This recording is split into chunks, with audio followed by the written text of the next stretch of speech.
तो हमारा चैप्टर चल रहा था some basic concepts of chemistry. उसमें नेक्स्ट टॉपिक है chemical reaction and stoichiometric coefficient. तो chemical reaction and stoichiometric coefficient क्या होता है? केमिकल रिएक्शन किसको बोलते हैं? जिसमें ओल्ड बॉन्ड ब्रेक होते हैं और न्यू बॉन्ड फॉर्म होते हैं, उसको क्या बोलते हैं हम? Chemical reaction. The process in which there is breaking of old bonds and formation of new bonds take place is known as chemical reaction। उसके बाद हम बात करेंगे स्टोइकियोमेट्रिक कोएफिशिएंट। तो स्टोइकियोमेट्रिक कोएफिशिएंट क्या है? Calculation based on coefficient of reactant and product are known as stoichiometric calculation. इसको क्या बोलते हैं? Stoichiometric calculation. तो हमारे पास एक कंसेप्ट है, उस कंसेप्ट का नाम है मोल एनालिसिस। तो देखिए, जब हम कोई भी न्यूमेरिकल सॉल्व करेंगे तो हम इस कॉन्सेप्ट को यूज़ करेंगे, ठीक है। अगर कोई न्यूमेरिकल सॉल्व नहीं हो रहा है तो हम इस कॉन्सेप्ट को सॉल्व लगाएंगे तो क्या हो जाएगा? हो जाएगा। तो कैसे? ये किस पर बेस्ड है? केमिकल रिएक्शन, है ना, based on chemical reaction. Chemical reaction के ऊपर बेस्ड है। इसके अंदर क्या होता है कि balance chemical reaction is required, ठीक है। क्या? Balance chemical reaction is required. मतलब अगर हमको मोल एनालिसिस कंसेप्ट लगाना है तो केमिकल रिएक्शन बैलेंस होनी चाहिए। कैसे? जैसे कि मान लो ये रिएक्शन है Pa plus QB plus RC plus SG, ये एक रिएक्शन है। तो इस रिएक्शन के अंदर जो P, Q, R, S जो है ना, ये है R कोएफिशिएंट। ये सारे के सारे क्या हैं? कोएफिशिएंट्स हैं। तो देखो मोल एनालिसिस कैसे लगाएंगे हम?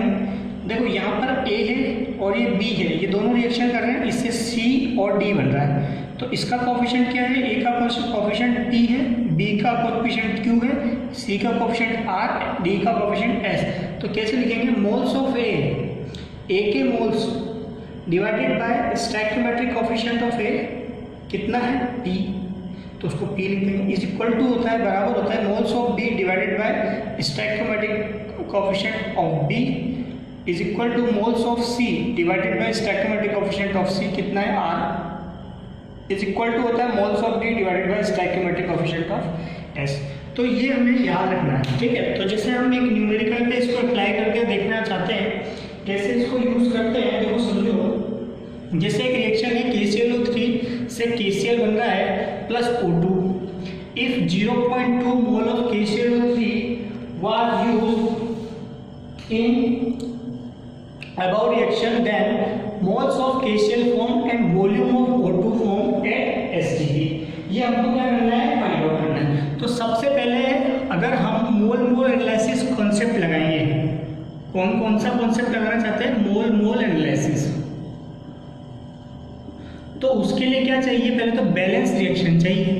तो बैलेंस रिएक्शन कैसे होगी? देखो KClO3 से KCl बन रहा है, देखो इधर KClO3 से क्या बन रहा है? KCl plus O2। देखो यहाँ पे ऑक्सीजन कितने हैं? 2, यहाँ पे कितने हैं? 3। Cl कितना है? 1। यहाँ पे कितना है? 1। K कितना है? 1। तो ऐसा करते हैं हम इसको रिएक्शन को कैसे बैलेंस करें? यहाँ पे 2 लिख देता हूँ और यहाँ पे भी 2 लिख देता हूँ। तो यहाँ पे 2 लिख दूंगा तो ऑक्सीजन कितना रहेगा? 6। यहाँ पे कितना लिख देता हूँ? 3। तो अब ये रिएक्शन क्या हो गई? बैलेंस हो गई। तो अब अगर बैलेंस रिएक्शन हो गई तो हम हमारा कॉन्सेप्ट यूज कर सकते हैं। क्या लिखेंगे हम?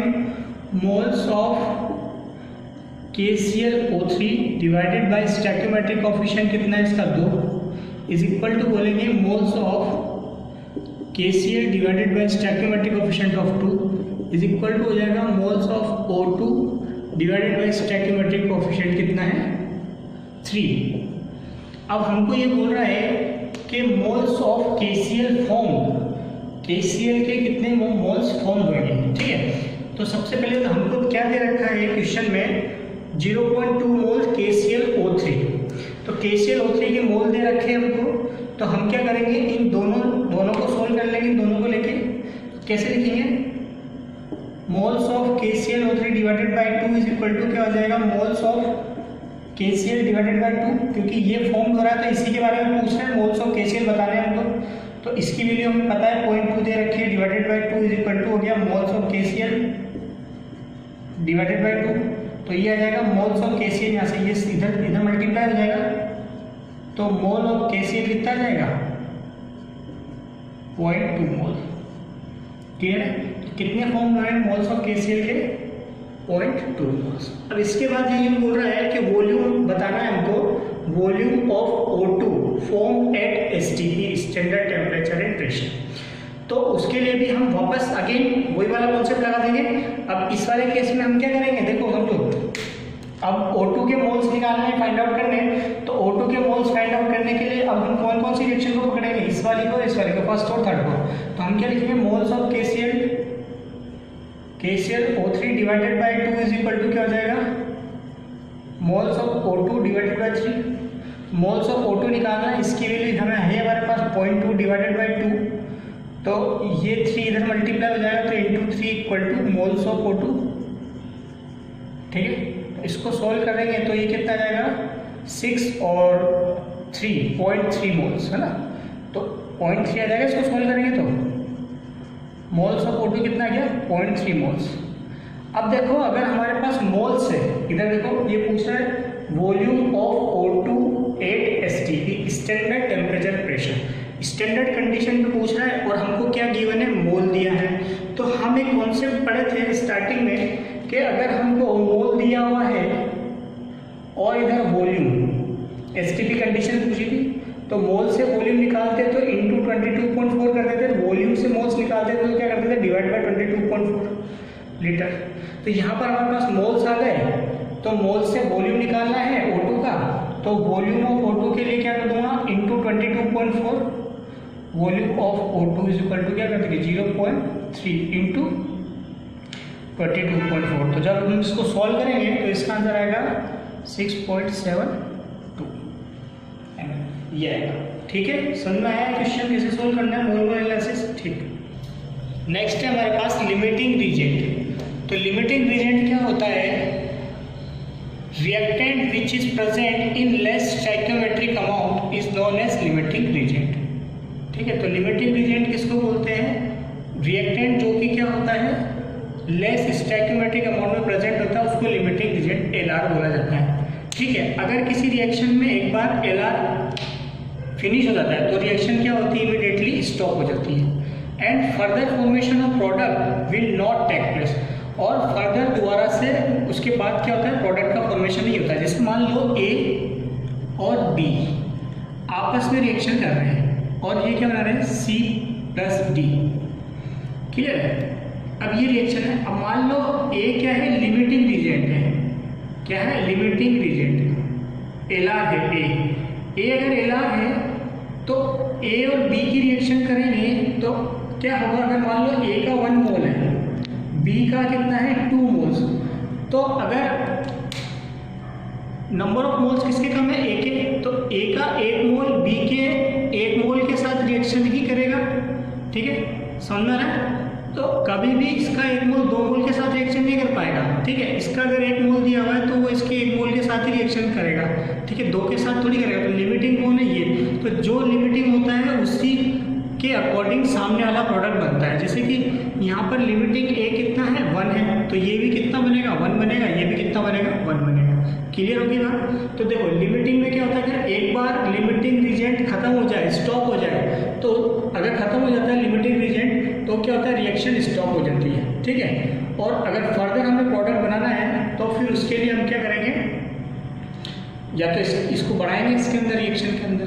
ठीक है, तो देखो यहाँ पर क्या लिखा है हमने, once limiting reagent will finish reaction will immediately stop and further formation of product will not take place.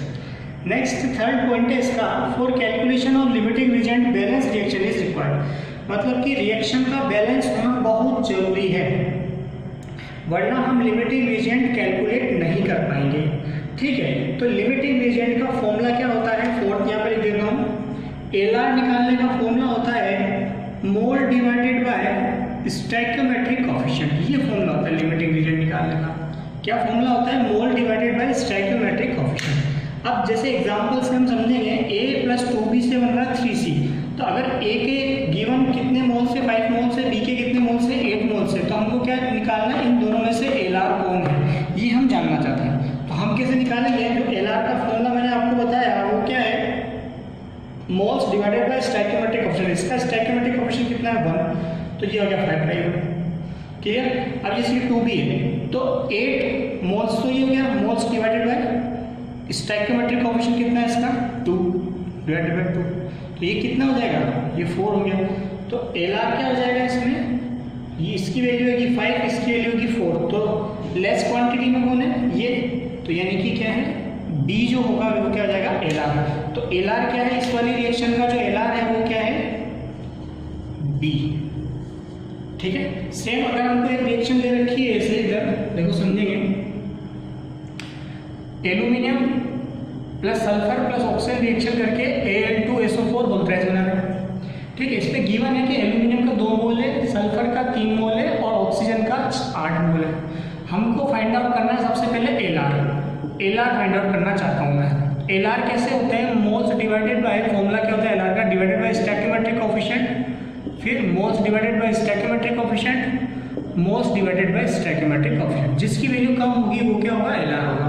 तो देखो एलआर बराबर क्या लिखूंगा मैं, मोल्स कितना लिखा है 2 मोल्स, तो 2 डिवाइडेड बाय स्टोइकियोमेट्रिक कोएफिशिएंट भी कितना है 2, इसमें कितना है 3 moles divided by stoichiometric coefficient भी कितना देगा 3, फिर इसमें देखेंगे मोल्स कितना दे रखा है 8 डिवाइडेड बाय स्टोइकियोमेट्रिक कोएफिशिएंट कितना है 6, तो 6 कर देंगे, इसको कट कर देंगे, ये कितना हो गया, ये कट गया पूरा, ये 1 हो गया, ये 1 हो गया, और इसको अगर हम काटेंगे तो ये कितना आ जाएगा 4/3, यानी कि 1 पॉइंट समथिंग है ना, 1.9 है इसका आंसर। ठीक है, तो अब देखो सबसे कम वैल्यू कौन सी 1, इसकी वैल्यू तो ज़्यादा आएगी ना 1.9 आएगी इसकी। ठीक है, तो देखो इस रिएक्शन में जो एलआर है वो कौन है, एल्यूमिनियम भी एलआर है और सल्फर भी एलआर है, क्योंकि दोनों की वैल्यू कितनी है 1, 1। ठीक है, तो एलआर क्या क्या है इसमें रिएक्शन में, LR aluminium and sulphur. Clear होगी बात? अब ये रिएक्शन है N2 प्लस H2 से NH3 बन रहा है। अब सबसे पहले तो ये देखो कि यार ये रिएक्शन बैलेंस है कि नहीं है, क्योंकि अगर मेरे को एलआर निकालना है, ये गिवन है 7 ग्राम इसके है, इसका मास देगा। ठीक है, इसका कितना देगा 3 ग्राम।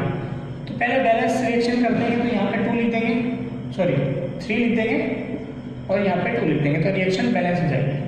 इधर 6 हाइड्रोजन है, इधर भी 6 हाइड्रोजन है, इधर नाइट्रोजन 2 है, इधर भी नाइट्रोजन 2 है। तो सबसे पहले हमको पहले तो मोल चाहिए, लेकिन मोल तो इसने दिया हुआ ही नहीं है, क्या दे रखा है इसने, तो वेट दे रखा है वो भी ग्राम में, तो कोई दिक्कत नहीं है, तो मोल निकाल लेंगे हम। तो पहले मोल निकाल लो, मोल कैसे निकालेंगे, weight in gram 7 divided by molecular weight. Nitrogen का मॉलिक्यूलर वेट कितना होता है, नाइट्रोजन का मास कितना होता है 14, एक नाइट्रोजन का, यहाँ पे 2 नाइट्रोजन है तो कितना हो गया 28। सेम हाइड्रोजन की बात करेंगे तो यहाँ पर हाइड्रोजन का 3 ग्राम है और मॉलिक्यूलर वेट कितना होगा हाइड्रोजन का 2, एक हाइड्रोजन का 1, तो 2 का कितना जाएगा 2। इसको सॉल्व करेंगे हम, ये कितना जाएगा मोल 1/4, इसकी वैल्यू क्या जाएगी 3/2। क्लियर है, लेकिन हमको तो इसका एलआर निकालना है इस रिएक्शन में, तो एलआर का फॉर्मूला तो क्या होता है moles divided by stoichiometric coefficient. तो स्टोइकियोमेट्रिक कोएफिशिएंट इसका 1 है, तो डिवाइडेड बाय 1 कर देंगे। तो देखो एलआर बराबर क्या लिखूंगा मैं 1/4 डिवाइडेड बाय 1। ठीक है, इधर 3/2 डिवाइडेड बाय 3। ठीक है, तो अब देखो एलआर की वैल्यू कितनी जाएगी, ये हो गया 1/4 और ये कितना हो जाएगा 1/2। एलआर क्या हो जाएगा, ये हो जाएगा, यानी कि नाइट्रोजन क्या है इस रिएक्शन में एलआर की कम वैल्यू क्या है ये वाली है, तो एलआर क्या जाएगा इस रिएक्शन का, एलआर नाइट्रोजन N2। ओके, अब हम बात करेंगे सॉल्यूशन की। देखिए सॉल्यूशन आप जानते हैं क्या होता है, सॉल्यूशन जैसे कि मान लो हमने वाटर लिया, शुगर प्लस वाटर का जो सॉल्यूशन होगा, मिक्सचर होगा, शुगर अगर मान लो हमने एक गिलास में पानी लिया और उसके अंदर क्या कर दिया हमने शुगर डिजोल्व करा दी, तो वो क्या हो जाएगा एक सॉल्यूशन बन जाएगा। तो जो सॉल्यूशन होता है वो क्या होता है, a mixture of non reactive substance is known as solution, उसको हम क्या बोलते हैं सॉल्यूशन बोलते हैं। ठीक है, तो अब हम जो सॉल्यूशन में 2 चीज़ें होती है, सॉल्यूशन में दो पार्ट होते हैं, एक तो होता है सोल्यूट और एक होता है सॉल्वेंट। ठीक है, सॉल्यूशन के दो पार्ट होते हैं, कौन कौन से, सोल्यूट और सॉल्वेंट। तो जैसे हमने एक मिक्स सॉल्यूशन बनाया था शुगर और वाटर का, तो वाटर क्या है इसमें सॉल्वेंट, वाटर किसकी तरह यूज करेगा, सॉल्वेंट की तरह, और शुगर क्या है सोल्यूट, जिसको हम डाल रहे हैं उसमें डिजोल्व कर रहे हैं। तो सॉल्यूशन के दो पार्ट होते हैं, एक तो सोल्यूट होता है और एक क्या होता है, सॉल्वेंट होता है। क्लियर होगी बात। अब हम बात कर रहे हैं मास परसेंटेज की। तो मास परसेंटेज निकालने का एक फॉर्मूला होता है, क्या फॉर्मूला होता है मास परसेंटेज निकालने का, मास ऑफ सोल्यूट, सोल्यूट आपको पता चल गया क्या होता है, solute divided by mass of solution into 100, ये इसका फॉर्मूला होता है किसका, मास परसेंटेज निकालने का। ठीक है, अभी थोड़ी देर पहले बताया मैंने आपको। ठीक है, अब देखो एक न्यूमेरिकल है, a solution is prepared by addition 2 gram of a substance 18 gram of water, calculate the mass percentage of the solute.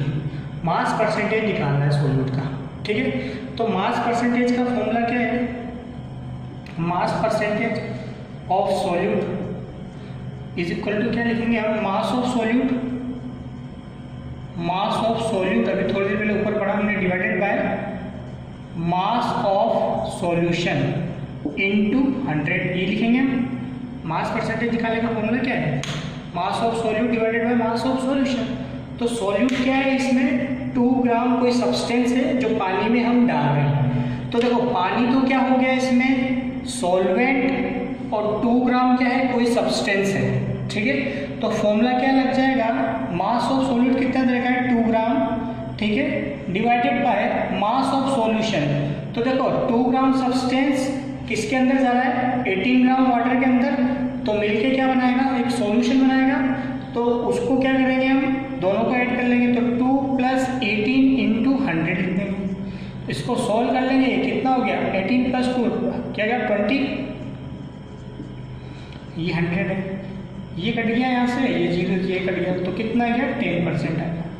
Clear होगी बात, समझ में आ गया ना मास परसेंटेज क्या होता है। नेक्स्ट है हमारे पास मोलरिटी। देखो मोलरिटी क्या होती है, moles per litre, moles per litre क्या होती है मोलरिटी, यानी कि इसको कैसे डिनोट करेंगे, मोलरिटी को कैपिटल एम से डिनोट करते हैं, कैपिटल एम, याद रखना कैपिटल एम है, स्मॉल एम नहीं है। तो ये क्या है, it is a number of moles of solute present in 1000 ml of solution. ठीक है, इज नोन एज मोलरिटी।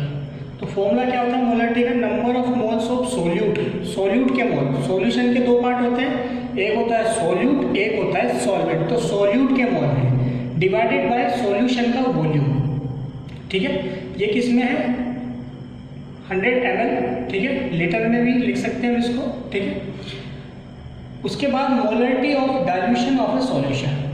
ठीक है, अगर हम किसी सॉल्यूशन को डाइल्यूट कर देंगे तो मोलरिटी में क्या चेंज आएगा। ठीक है, तो during dilution extra amount of solvent is added without addition of any amount of solute. यानी कि हम क्या करते हैं, जब किसी सॉल्यूशन को डाइल्यूट करते हैं तो उसके अंदर क्या करते हैं, सॉल्वेंट को ऐड करते हैं। ठीक है, तो क्या होगा, सॉल्वेंट को ऐड करेंगे लेकिन हम किसको ऐड नहीं करते, इसमें सोल्यूट को ऐड नहीं करते। ठीक है, तो अब इसके अंदर क्या है, during dilution number of moles of solute does not change. क्योंकि देखो अगर डाइल्यूशन में क्या बोल रहा हूँ मैं कि सॉल्वेंट को ऐड कर रहे हैं, सोल्यूट ऐड नहीं कर रहे हैं, तो सोल्यूट के जो नंबर ऑफ मोल्स है वो थोड़ी चेंज होंगे, वो तो वो वही रहेंगे ना, सेम टू सेम। जैसे हमारे पास एग्जांपल है, ये कंटेनर है, इसका वॉल्यूम V वॉल्यूम है ना, V1 वॉल्यूम है, इसकी मोलरिटी M1 है। अब हमने डाइल्यूट कर दिया ना, तो एक्स्ट्रा वाटर डाल दिया इसके अंदर। ठीक है, या फिर जो भी जिस भी टाइप का सॉल्यूशन, तो इसके अंदर हमने क्या ऐड किया, इसे सॉल्वेंट ऐड किया, सोल्यूट ऐड नहीं किया है। ठीक है, तो सॉल्वेंट जैसे ही ऐड करेंगे तो इसका वॉल्यूम क्या हो जाएगा, इंक्रीज कर जाएगा। तो इंक्रीज करने के बाद इसका वॉल्यूम है V2, मोलरिटी है M2। तो V2 की वैल्यू ज़्यादा है इस V1 से आफ्टर डाइल्यूशन।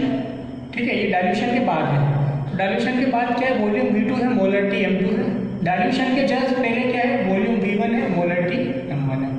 ठीक, तो मोलरिटी जो है M1 की वैल्यू हमेशा ज़्यादा होगी किससे, M2 से।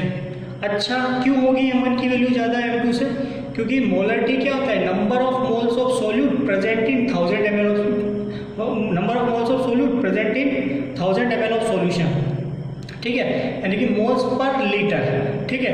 तो वॉल्यूम की वैल्यू क्या हो रही है, इसमें बढ़ रही है, तो वॉल्यूम बढ़ेगा तो मोलरिटी डाउन हो जाएगी इसकी, तो इसलिए m1 की वैल्यू ज़्यादा होगी m2 से। फिर ड्यूरिंग डाइल्यूशन क्या होगा, नंबर ऑफ मोल्स तो क्या हो जाएंगे, सेम रहेंगे दोनों के, क्योंकि हम यहाँ पे बोले, इधर देखो सॉल्यूट थोड़ी हम, देखो addition any amount of solute, तो सॉल्यूट थोड़ी हम ऐड कर रहे हैं, सॉल्यूट को ऐड नहीं करते, और फॉर्मूला भी क्या बोलता है, number of moles of solute, तो सॉल्यूट के मोल्स थोड़ी चेंज होंगे जब हम सॉल्यूट को ऐड ही नहीं कर रहे थे, तो जो मोल्स इनिशियल कंडीशन में होंगे सॉल्यूट के वो फाइनल में भी आएंगे। तो यहाँ पर हमने लिखा है कि number of moles of solute initial बराबर, इनिशियल मोल्स बराबर होंगे किसके, number of moles of solute के फाइनल, ठीक है। तो अब हम यहाँ से क्या लिख सकते हैं कि m1v1 यानी कि मोलरिटी ऑफ इसकी फर्स्ट वाले सॉल्यूशन की इनिशियल वाली की, और volume v1 is equal to किसके होगा, m2v2 के, क्लियर होगी बात। तो हमको क्या निकालना है, इस m2 की वैल्यू निकालना है, इसकी मोलरिटी फाइंड आउट करनी है, ठीक है। तो ये मोलरिटी बराबर क्या जाएगा, m1v1 divided by v2, m1v1 क्या है, number of moles of solute, v2 क्या है, वॉल्यूम है इसका, v2 वॉल्यूम आफ्टर डाइल्यूशन, ठीक है। तो अब हम यहाँ से क्या लिख सकते हैं कि जो मोलरिटी डाइल्यूशन के बाद जो मोलरिटी आती है उसका फॉर्मूला क्या होगा, n/v, n क्या है, number of moles of solute divided by volume of solution, clear होगी बात। अब नॉट है, नॉट इम्पोर्टेंट याद रखना है, molarity of solution is depends on temperature, जो सॉल्यूशन की जो मोलरिटी है वो किस पे डिपेंड करती है, टेम्परेचर पे डिपेंड करती है। जैसे जैसे अगर आप टेम्परेचर बढ़ा दोगे तो मोलरिटी क्या हो जाएगी, कम हो जाएगी। तो molarity inversely proportional to temperature, temperature बढ़ाओगे मोलरिटी डाउन हो जाएगी, और इन्वर्सली प्रोपोर्शनल टू वॉल्यूम की होती है, वॉल्यूम बढ़ाओगे मोलरिटी क्या हो जाएगी, डाउन हो जाएगी, ये याद। मोलरिटी के बाद आएगा मोलरिटी, मोलरिटी को स्मॉल m से डिनोट करते हैं हम, ये क्या होता है, it is the number of moles of solute present in 1000 gram of solvent, यानी कि जो मोलरिटी का जो फॉर्मूला होगा, मोलरिटी को स्मॉल m से डिनोट करते हैं हम, इज इक्वल टू होगा number of moles of solute divided by weight of solvent, है ना, इन ग्राम, ठीक है। ग्राम को केजी में भी कन्वर्ट कर सकते हैं, ठीक है ना, इन केजी, है ना, इन केजी, ठीक है। ग्राम में होगा तो 1000 ग्राम रहेगा, ठीक है। तो मोलरिटी क्या होगा, number of moles of solute divided by weight of solvent in KG, ठीक है। ग्राम में बोलेंगे तो 1000 ग्राम हो जाएगा, ठीक है। तो ये मोलरिटी का फॉर्मूला है। मोलरिटी में क्या था, number of moles of solute, ये तो ठीक था, divided by volume of solution था, ठीक। अब क्वेश्चन है हमारे पास, what is the concentration of sugar C12H22O11 in mole per mole litre inverse if it's 20 gram dissolved in enough water to make a final volume up to 2 litre. ये हमको numerical दे रखा है, वेरी इजी न्यूमेरिकल, देखो कैसे solve करेंगे। तो concentration का मतलब होता है मोल पर लीटर, ठीक है। कंसेंट्रेशन का मतलब क्या होता है, कंसेंट्रेशन का मतलब भी क्या होता है, मोल पर लीटर, ठीक है, यानी कि मोलरिटी। तो मोलरिटी निकाल लेते हैं, वेरी इजी। तो मोलरिटी का फॉर्मूला होता है मोलरिटी कैपिटल M क्या होता है, number of moles of solute divided by volume of solution, ठीक है। तो वॉल्यूम ऑफ सॉल्यूशन ये हमारे पास फॉर्मूला होता है। अब नंबर ऑफ मोल्स का फॉर्मूला क्या होता है, weight in gram divided by molecular weight, यही तो होता है। तो इधर लिख देते हैं, देखो कैपिटल M बराबर weight in gram divided by molecular weight, है ना। वेट इन ग्राम किसका, सॉल्यूट का, ये भी सॉल्यूट का divided by volume of solution, ये हमारे पास फॉर्मूला है। तो वेट इन ग्राम हमको दे रखा है, कितना ग्राम है, 20 ग्राम है, डिवाइडेड बाय मॉलिक्यूलर वेट। इसका मॉलिक्यूलर वेट जब निकालेंगे सी, तो कार्बन का कितना होता है 12 इंटू कार्बन कितना है, इधर देखो समझो, इसका मॉलिक्यूलर वेट निकालेंगे तो कार्बन का नंबर कितना होता है, नंबर 6 होता है, इसका मास 12 होता है, तो 12 इंटू 12। हाइड्रोजन का मास 1 होता है, तो 1 इंटू 22 प्लस ऑक्सीजन का 16 होता है, तो 16 इंटू 11। ठीक है, सॉल्व करेंगे, 1 इंटू 22 प्लस 16 इंटू 11, तो ये आएगा divided by volume of solution कितना दे रखा है इसने, 2 लीटर। ठीक, तो अब इसको सॉल्व करेंगे तो ये आएगा 20 डिवाइडेड बाय, इसको सॉल्व करेंगे तो आएगा 342 इंटू 2। ठीक, इसको सॉल्व कर लो, ये हो गया 10। तो जब हम इसको सॉल्व करेंगे तो आएगा 0.0, तो इसको जब हम सॉल्व करेंगे 0.029 मोल पर लीटर, ये इसका आंसर आ जाएगा।